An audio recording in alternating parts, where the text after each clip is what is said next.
8:50, esto es Ampliación de Noticias. Estamos Fernando Carballo y yo, Mávila Huertas, aquí conversando con los protagonistas de la noticia en la mañana. Y bueno, ustedes deben conocer el caso del congresista Freddy Díaz, este caso indignante, ¿no? El congresista Freddy Díaz finalmente ha sido inhabilitado por el Congreso, investigado por el Ministerio Público por el presunto delito de violación. El Poder Judicial ha rechazado el pedido de prisión preventiva contra el congresista. Y aquí se encuentra en nuestros estudios el doctor José Ugaz, abogado de la denunciante, de quien denunció a Díaz por violación. Bienvenido, doctor Ugaz. Muchas gracias por acompañarnos. Buenos días, Mávila. Gracias a ustedes. Y la pregunta cae por su propio peso. ¿Cómo explicar una decisión cuando aparentemente hay tantas pruebas que apuntan a la responsabilidad de Díaz? Lo primero que hay que señalar es que la prisión preventiva no es una condena anticipada, ¿no es cierto? Acá no se iba a juzgar el día de ayer si Díaz es culpable o inocente. Lo que dice la ley es que hay que evaluar tres elementos. Primero, si hay sospecha fuerte de que se ha cometido un delito que vincula al imputado. En este caso, desde nuestro punto de vista, sobran, las pruebas son abundantes y son contundentes, salvo un tema que voy a mencionar a continuación. El segundo elemento es que la pena a imponerse supere los 4 años de prisión, o sea, el pronóstico de pena sea mayor a 4 años de prisión, y en este caso estamos hablando de 20, 25 años de cárcel, o sea, sobradamente daba para allá. Y tercero y más importante es el del peligro procesal, es decir, que haya indicios de que el investigado o fuga, o puede fugar, mejor dicho, o puede entorpecer el desarrollo de la investigación y obstaculizar la actuación de las pruebas. En el caso de Freddy Díaz, hay varias pruebas que se han realizado sobre mi patrocinada que señalan que tiene daño psíquico como consecuencia de su versión de que ha sido violada. Asumamos que todavía no está probada la violación porque no ha habido una condena. Pero existen dos reputadas psiquiatras, la doctora René Delgado y la doctora Marta Rondón, que han evaluado a mi patrocinada y llegan a la conclusión de que está sufriendo estrés postraumático como consecuencia de la alegada violación, que además eso constituye daño psíquico en términos que conocemos en el derecho penal, y en tercer lugar si le han aplicado una serie de pruebas que confirman que su relato es verosímil, que no hay ningún elemento que indique que ella o está simulando un daño psíquico que no ha sufrido o está alterando la verdad. Sin embargo, aparecen dos psicólogas, la doctora Marisela Fernández de la Cruz Villar y la doctora Gisela Tenorio Gabonal, que son del Departamento de Medicina Forense de la Fiscalía, que tiene muchísimos problemas de corrupción. Hace pocas semanas ha sido intervenida la unidad de peritajes electrónicos por la propia Fiscalía porque había una mafia dentro. Y quienes trabajamos en el sistema penal sabemos los problemas que se suceden cotidianamente con estos peritajes psicológicos, entre comillas, que implican pruebas inadecuadas, falta de idoneidad, etc. Pero bueno, estas dos psicólogas, a diferencia de las psiquiatras que han evaluado a mi patrocinada, emiten un informe donde a pesar de que recogen puntualmente toda la narrativa, paso por paso de cómo ella relata haber sido víctima de esta violación, y señalan ellas mismas que se observan sentimientos de temor, se muestra ansiosa y expectante por los resultados de esta entrevista, llegan a una conclusión sorprendente. Dicen, a la fecha de la evaluación, no se evidencian indicadores de afectación emocional asociados con los hechos denunciados. Es decir, aquí no ha pasado absolutamente nada. Luego que nosotros hemos sometido este informe a una auditoría por las psiquiatras que han evaluado a mi patrocinada, llega a la conclusión de que han aplicado pruebas que no son idóneas para determinar lo que están concluyendo, que tienen una serie de afirmaciones subjetivas que no se condicen con una prueba psicológica. Para este tipo de delitos existe el manual DSM-5, que es el manual del Colegio de Psiquiatría de los Estados Unidos, la Sociedad Americana de Psiquiatría, que es de aplicación mundial.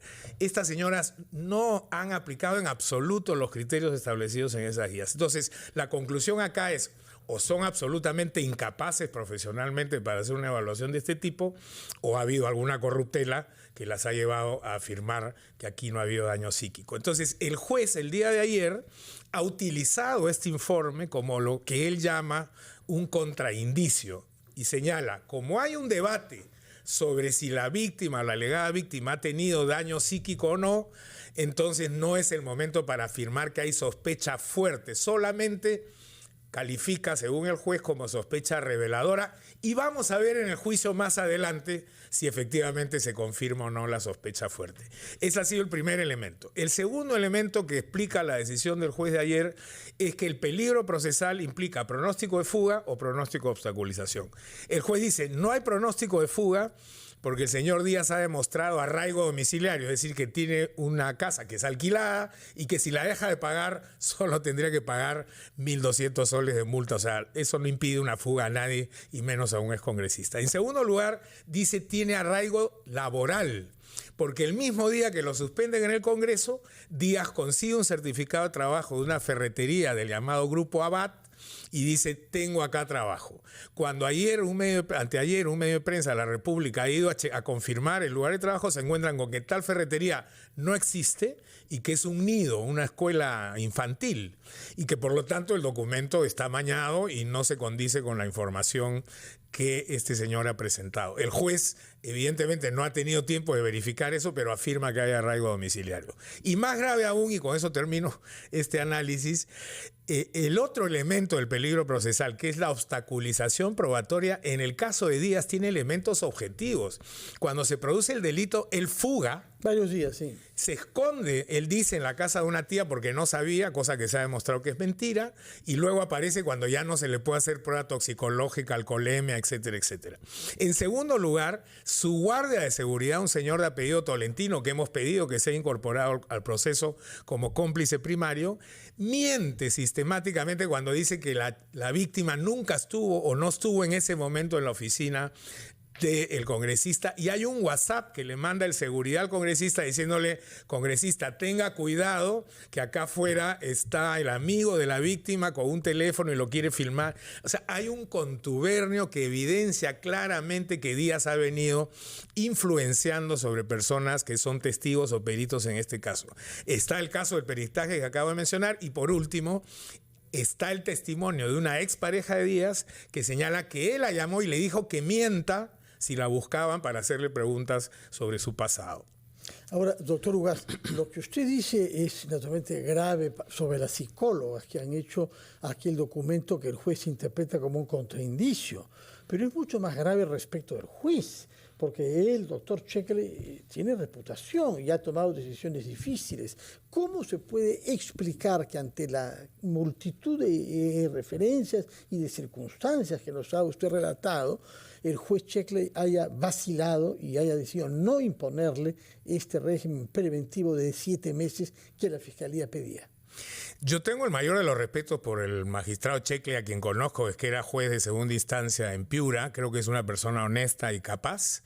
En este caso simplemente ha interpretado las normas en base a un precedente de la propia Corte Suprema que al inicio de esta investigación dijo que no había conducta peligrosa procesalmente hablando, es decir, con pronóstico de fuga de Díaz. Y creo que en base a ese criterio es que ha hecho una interpretación, en mi opinión, equívocamente garantista, porque sí es verdad que en este país se ha abusado mucho de la prisión preventiva, pero en un caso como este, donde hay evidencia de que ha alterado el escenario probatorio sistemáticamente el investigado, que ha desaparecido de la investigación durante 7 días, que ha influido sobre personas que están vinculadas a él, creo que el contraindicio al que se refiere el magistrado en este caso no tiene ningún valor.